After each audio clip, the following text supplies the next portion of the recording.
اعوذ باللہ من الشیطان الرجیم بسم اللہ الرحمن الرحیم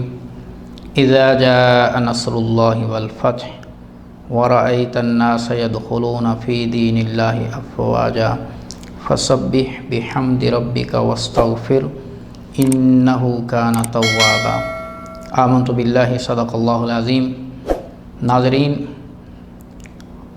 فتح مکہ کے حوالے سے خالق کائنات نے قرآن کریم میں ارشاد فرمایا، اذا جاء نصر اللہ والفتح، جب آ گئی اللہ کی مدد اور فتح۔ فتح مکہ جو 10 ہجری میں وقوع پذیر ہوئی، نبی کریم صلی اللہ علیہ وسلم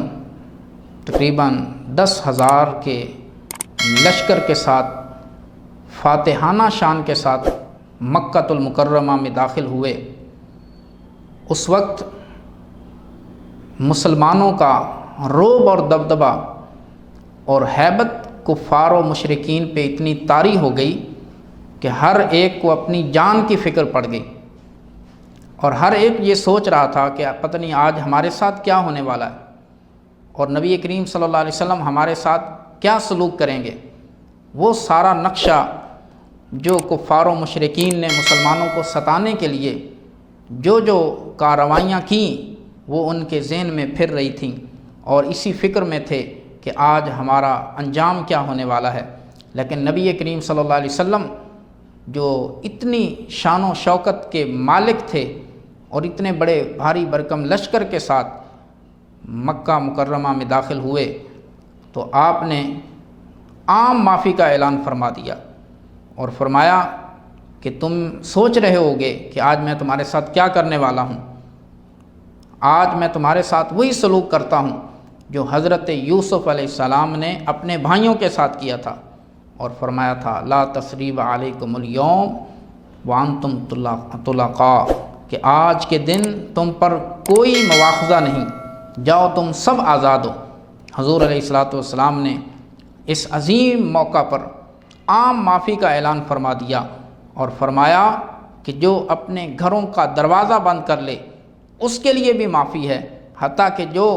ابو سفیان کے گھر میں داخل ہو جائے اس کے لیے بھی معافی ہے۔ تو برادران اسلام، یہ ہے نبی کریم علیہ السلام کی مبارک پاکیزہ سیرت کہ جانی دشمن بھی ہو لیکن جب وہ ہتھیار پھینک دے تو اس کے لیے معافی ہے۔ حالانکہ جنگی حالات میں ویسے بھی نبی کریم علیہ السلام کی یہ تعلیمات میں شامل ہے کہ بچوں کو قتل نہ کیا جائے، بزرگوں کو قتل نہ کیا جائے، عورتوں کو قتل نہ کیا جائے، حتیٰ کہ اس مذہب کے احبار و رہبان یعنی علماء کو بھی قتل نہ کیا جائے، اور جو بندہ ہتھیار پھینک دے اسے بھی قتل نہ کیا جائے۔ یہ بھی حضور علیہ السلام کی تعلیمات میں داخل ہے، اور اسی وجہ سے اللہ تبارک و تعالیٰ نے مسلمانوں کو عظیم غلبہ عطا فرمایا۔ ایک وہ وقت تھا کہ جب مسلمان کم تعداد میں تھے، کمزور تھے، لیکن ایک وہ وقت بھی آیا کہ پوری دنیا پہ مسلمانوں کی عظمت کا سکہ بیٹھ گیا اور مسلمانوں کی ہیبت طاری ہو گئی، حتیٰ کہ کیسر و کسریٰ کے اندر بیٹھے لوگ بھی مسلمانوں کی شوکت سے کانپنے لگ گئے۔ اس واسطے یہ ناظرین کے لیے بھی پیغام ہے،